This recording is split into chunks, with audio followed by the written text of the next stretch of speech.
Aloha. Well, the votes are majority in, and I was, I could say I was a little surprised on Trump's election win. And for me, I'm in Hawaii, which is mostly a blue state. And so I know a lot of people were waiting on the sidelines to make a decision. Well, now that day has come and passed. So we wanted to talk about kind of what everyone should be looking forward to now that we know who's won the presidential election, and really how the changes are going to affect, people's investment decisions. So maybe Chris, you can start us off with um, kind of give us a little bit more clarity on what happened a few days ago and what we should be paying attention to now, because there are still several votes that need to be counted. Yeah, I think the basis for what we're kind of talking about is, I mean, obviously the presidential election for the most part is over. Again, they're still tallying up some of the final votes, but everyone knows Kamala Harris conceded yesterday. That was a fun thing to watch as well. Um, but it's honestly looking at, obviously from our standpoint, we do investment, so it's looking at, okay, there was a lot of people that waited on the sideline, right? Yesterday was the highest day in the equity market, I think, over the last 10 years since 2002, I think, had the largest one day increase. Stocks are still doing well. So it's kind of looking about investing. Why wait? Like, I was fortunate enough, I bought a bunch of Tesla stocks at the absolute low when they talked about I think it was about the auto taxi, and that went over horribly and stocks dropped huge. I went in, gobbled up a bunch, and look at what it's doing today. It's like doing absolutely phenomenal. So you got to kind of understand, like, what is the cost of actually waiting on the side. But as far as the impacts, there's going to be multiple impacts. Obviously, I think everybody knows the on the red side of the spectrum, little bit more, I guess, focus on economic growth. But again, you got some geopolitical things in there that might impact it. Tariffs are on the tariffs discussion is on the rise, and what impact is that's going to have to the United States? You got to still remember a lot of the products we have the highest imports. Our country imports the most products in the entire world, and majority of those products come in from China. With the increase in tariff, that means increase into inflation. So it's kind of tough to navigate exactly how all of that is going to transpire. But I mean, I think the basis of it is, if you're waiting on the sidelines to be able to invest, like, what is the opportunity cost that you lose to do that? Because there's always going to be things that come through to fruition that you have to be able to navigate, and it's kind of what we wanted to more talk about. But Harmony, kind of get your take on the election, maybe some of the things that you see that might impact it now that Trump's in the presidential seat. Well, I mean, I was listening to it this morning. It's kind of with the tariffs, the higher costs, it's going to come up to our groceries, and we're going to start seeing all of those costs go up. I was just on the phone with event planning for something else, and they were talking about the hotels and the events and their concerns because they really feel strongly that the costs are going to all start to come up with the other cuts that he wants to do. So it's kind of just waiting to see. I mean, we've seen the interest rates jump up a little bit for housing yesterday. They dropped a bit this morning. So I think for this next few weeks, it's going to Which be, is That's obviously a little weird too, with the interest rates going up. That normally it's the opposite. As the economy gets stronger, which it did yesterday, you normally see interest rates come down because people are shifting from one to the other. So, super good point, Harm. Interesting. Um, what? So just kind of quick tidbit. You got some things going on in the background of us.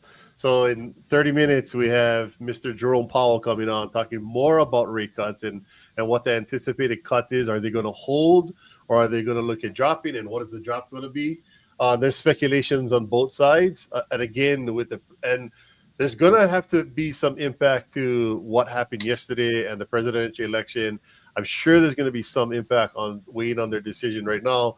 Again, more economic growth typically means higher inflation.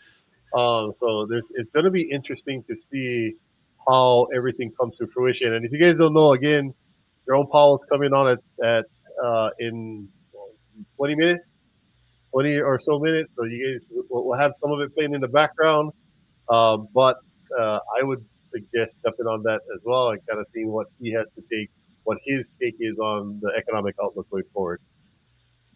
Yeah. And I think too, everybody was kind of anticipating and anxious about the results from the election on Tuesday. And then now that it's happened, it's kind of sinking in with everyone. But I know there's still a lot of people that are then waiting for all these policy changes to happen. And, like you said before, if you're just sitting on the sidelines, it's going to be a year maybe till you actually make a decision and feel comfortable.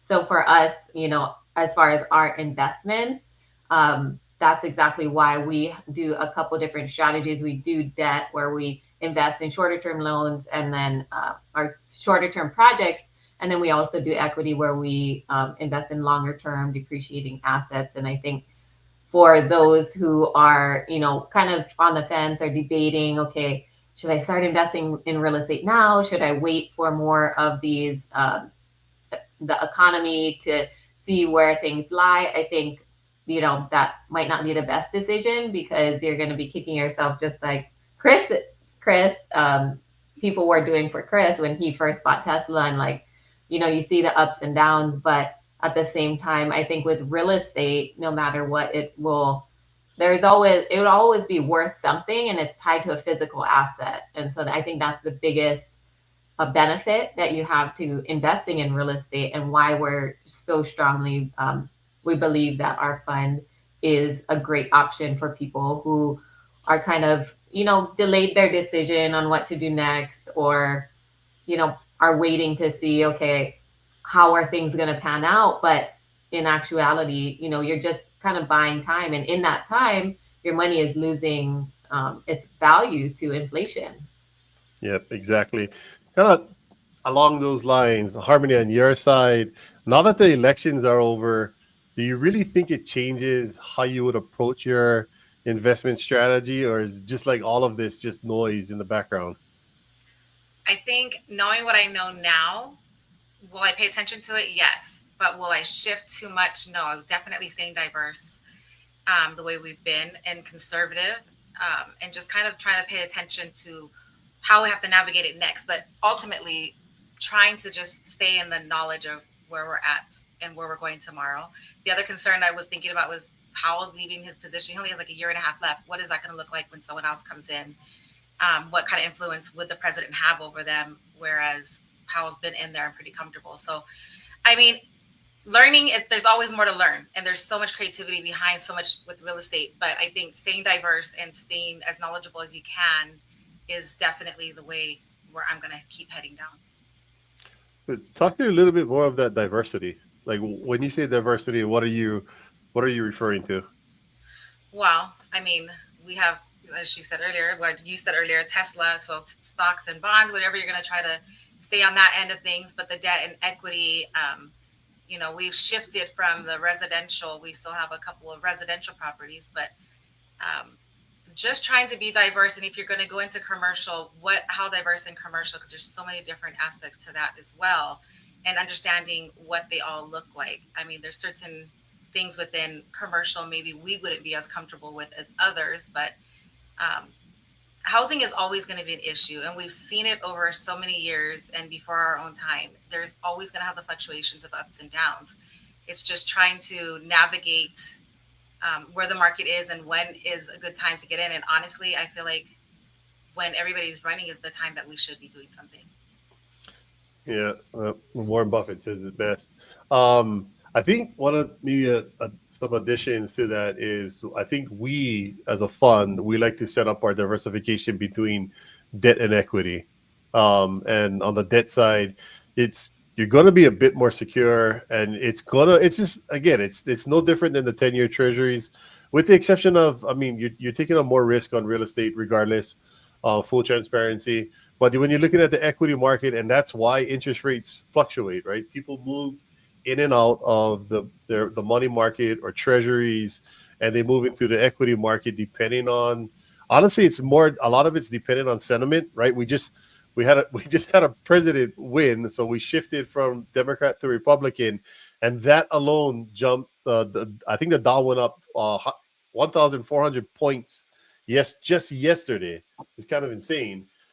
Just on the news that we have a new president. So um, there's obviously a lot of consumer sentiment around that, and it works the same way. So when you hear news now, they're going to typically pull out of money market bonds, treasuries, and move into the equity market.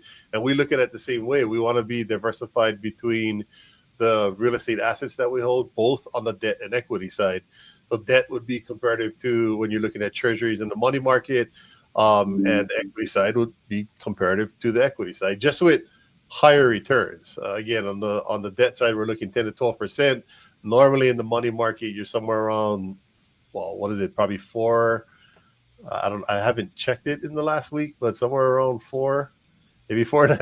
I would have to go look on the 10-year treasury. So it's again, you're doubling your money on the real estate side. And again, why sit on the side and sort of wait for the next, like Zasha was saying, wait for the next thing to happen. So Yeah, and there was mention too about the Jobs Act, getting reinstated. I guess for those who are debating between maybe investing in debt or equity, where do you see it benefits them most? yeah, I mean, on the Jobs Act side of things, the bigger thing is going to be, I mean, the two big things, especially for real estate. I mean, this is specifically for real estate we're talking about. You're going to see bonus depreciation, which was huge. That might obviously the Jobs Act came from the Trump administration, so we're looking at probably more emphasis on pushing it, especially with now Republican more of a red wave going through to fruition. You're probably going to see more of those things come back, and bonus depreciation is one of the bigger ones, as well as opportunity zones. Those are the two things I would probably keep my finger on the pulse in, and that will kind of help you navigate where your investment strategies might shift depending on obviously everyone's a little different, but it depends on where you're at in that kind of that investment horizon and what you're looking at. Um, I mean, I guess this is more of a question for you, Zasha. I'll kick it back to you.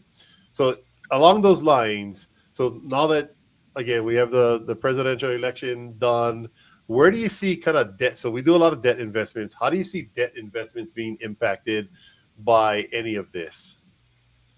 I think if the interest rates continue to go up for, regular consumers, then you can also see potentially, I feel, in my opinion, that you could, increase the potential upside for people investing in debt as well. You might see higher interest rates on the returns for the investors who are investing in debt too. But you might also see a maybe slow down because as investors and being someone who has done fix and flips before, we're always looking at how much we can get, a project for or a renovation or a home to flip. And so if it's too expensive to then get the money, which our fund does, we fund those fix and flip deals, then we might hold off on doing more deals and kind of wait till the interest rates go down. So I think there's a balance between the two that has to happen.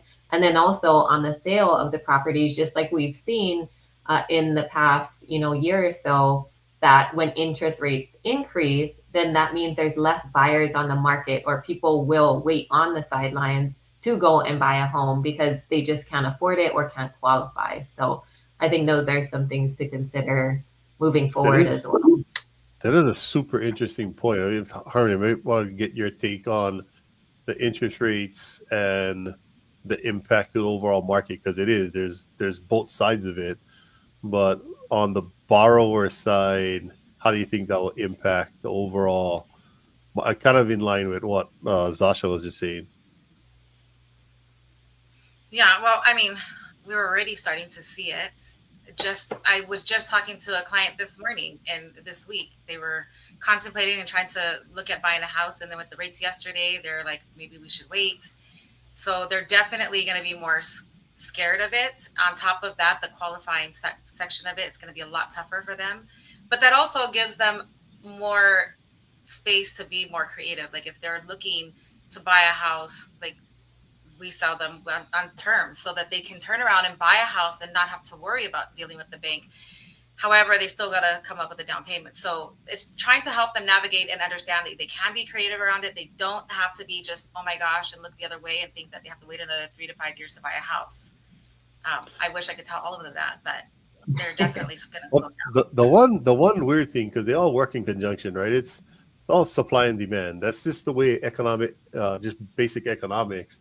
So you wait. It's kind of interesting dichotomy. You wait on the side for interest rates to go down. What happens to prices if interest rates go down?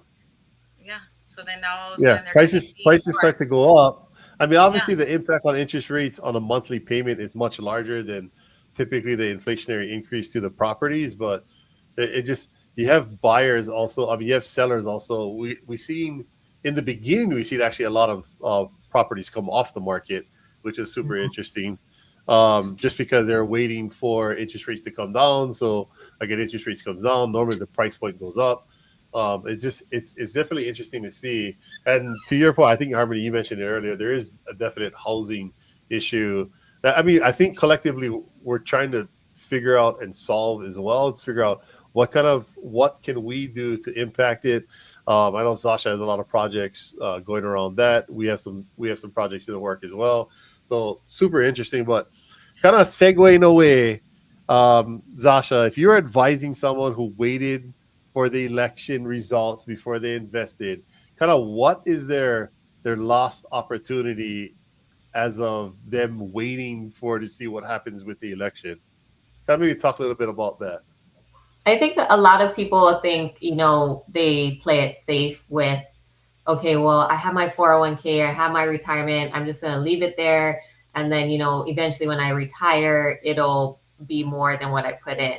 But unfortunately, it is dependent on the stocks that it's invested in. And same thing like with your savings account, right? So you leave it there thinking, okay, it's going to be there forever, right? But you don't realize that your money is actually the value of it, you're losing every day, like we mentioned, to inflation. So if inflation is at 6 or 7% and your savings account is only giving you 0.01%, if it's in a longer term savings, not like a with it High high yield. yield savings, which is 4 to 5%, which is may keep up with inflation, but not really. It's still below. So you have to find other things to invest in that will hopefully just keep the value of your money, not even to just make more money, but just to keep the value of the money that you have saved. So I think that's where people are losing out when they're waiting to see what's going to happen next, waiting to see the policy changes, waiting to see what the market does. And we've talked to investors all the time who are like, man, we should have done this last year when we first started looking into it, but then life got in the way. And then, we're waiting for the economy to pick up, but you'll always be waiting on the sidelines if that's the case. So I think the time is now. And like Harmony mentioned, getting educated, getting out there and meeting other people who are, you know, investing in things that are successful, but not only that, they are diversifying into different other avenues. And so if you're not invested into real estate, but you're invested into stocks and other things, I would highly suggest just looking into real estate, whether that's on your own or through us in the fund, which we do all the legwork and we do all the vetting for you. So you don't have to do that. But either way, just get into some type of real estate so you can add that to your portfolio just in case, like Chris mentioned, any investment is going to be a risk. But if you're diversified and say one of those fall out, at least you'll be protected by the others. You actually brought up a real interesting point that I kind of want to touch a little bit more on. And maybe Harmony can jump in as well. Um, on the IRA side, I think a lot of times, because I think a lot of us probably, my previous career, I was a executive at a large retail chain, and I sort of set it and forget it. I had a financial planner. I would have my money sit with the financial planner.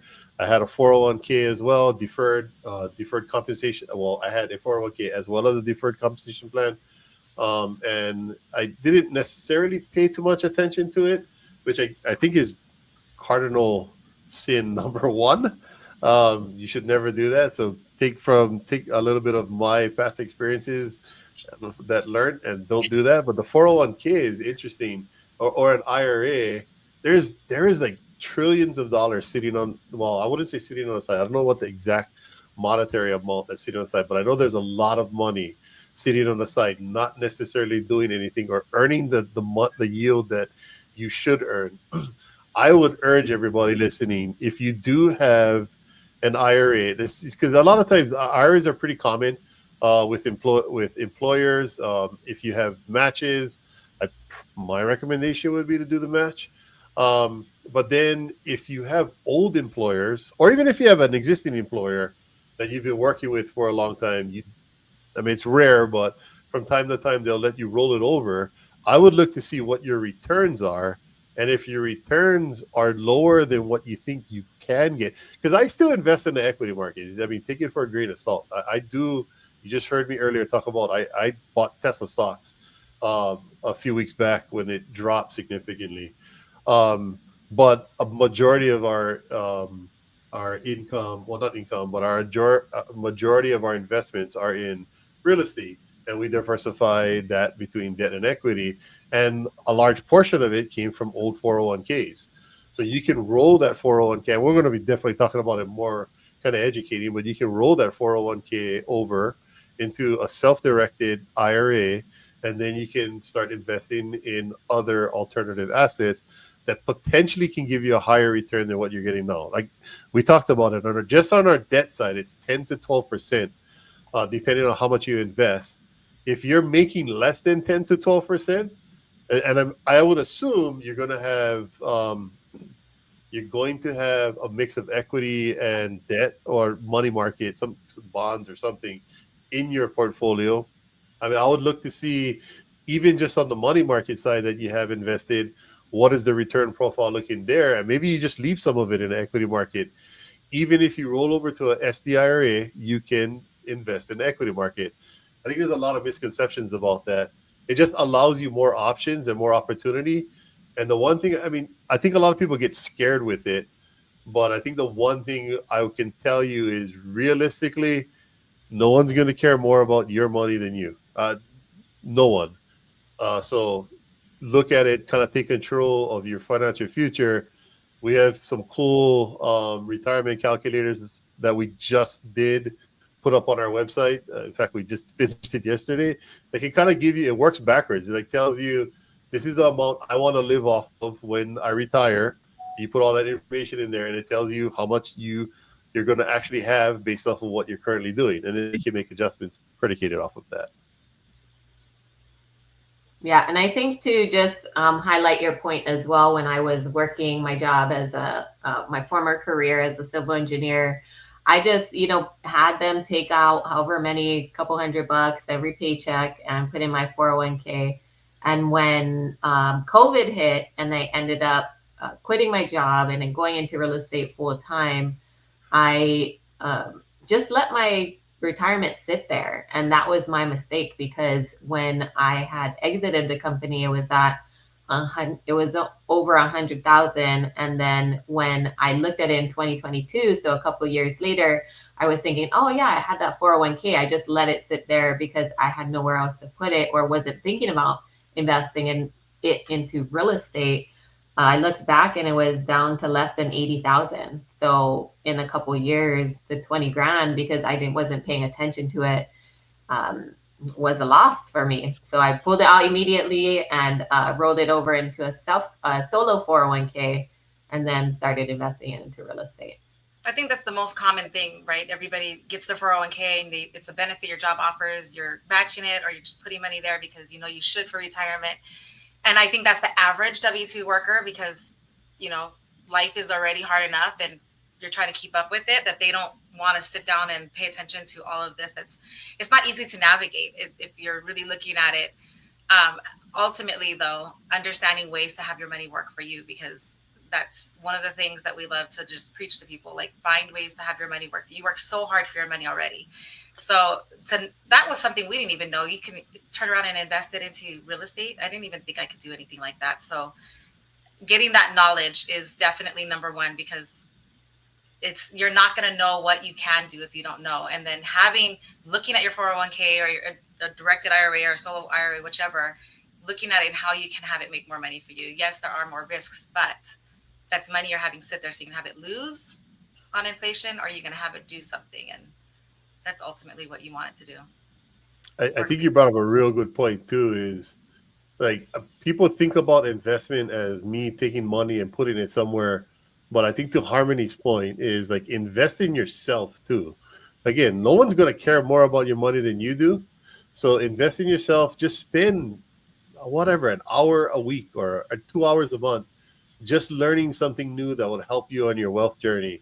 Whoever's listening to these podcasts or these lives, this is one way, but go get a book. Or just it doesn't have to be a exorbitant amount of time, but just try to educate yourself, because that's probably the biggest investment you can do, is educating yourself so you can you don't have to know everything, but the little bit that you can know will help you navigate exactly what you need to do and how do you get to your why or your wealth building journey as quick as you possibly can, so your life can be of more of what you want it to look like. And I would deconstruct it backwards, see what you want your life to look like, and then figure out what you need to do now to get there. So we're going to kind of wrap it up because we're getting close to our time, and I want to watch Jerome Powell, see what he's going to say. So this, I guess, for you guys, if anyone was sitting on the fence about joining our fund, how would you summarize the benefits if they were to come into the fund, our fund, or just any fund in general? I think when you have a team that you can work with that has, kind of their best interest, but also yours in mind, I think that is the best place to start. Like you said, is educating yourself, but it is just a lot to try to understand yourself, a lot of due diligence to do on your own. And so for me, definitely partnerships have been the way that I was able to scale a lot faster and do things a lot quicker. So when you join our fund, we do a lot of that legwork. You invest your money, we give you updates, we tell you about the different deals. But all in all, you don't have to have done, like I mentioned, all that due diligence and worrying every single day, because you have a whole team of people behind you watching that investment and keeping you updated. And so I think that would be the immediate benefit. And then also that we do have two different types of investments that we invested in real estate, which is debt and equity. So you can get shorter term returns. You can get quicker returns. We're talking about 6 to 8 months, or you can get, longer term returns as well that are a few years, but you get different benefits from those too. So just exploring those options would be why I would get off the fence and just hop on a call with us, because we're an open book, and if we're the right fit and you're ready to go, I mean, we'd love to have you. Any last closing thoughts, Harmony? No, Zasha summed it up pretty well. I think the biggest is just hop on a call with us, even if it's not the right fit. Like, we're all about education and sharing knowledge, and we'll just help you figure out where you should start. Well, I had fun. I enjoyed myself, kind of getting more education out there. Thanks for letting me jump in and hijack you guys' meeting. Oh no, we had fun. We enjoyed you being on too. But my friend JP is on, and I see him speaking. So we are going to cut it off. Make sure you guys can go spend some time listening to what JP has to say. But I definitely there's a lot of good opportunities out there. Sitting on the side is probably not the right move. Looking at diversifying, we're a super strong proponent of diversification, both in the equity market as well as in real estate. And we'd love to be able to help you on your journey to getting to where you want to get to. Like, what does your life look like now? Where do you want your life to be? And we will be super ecstatic if we could partner on your journey with you. But I think that's all for now. So aloha and a hui hou to everybody. Thanks, Zasha. Thanks, everybody, for being on. Thank you. Partnerwithrise.com. You can go there and book a call with us for those listening in. Aloha, everyone.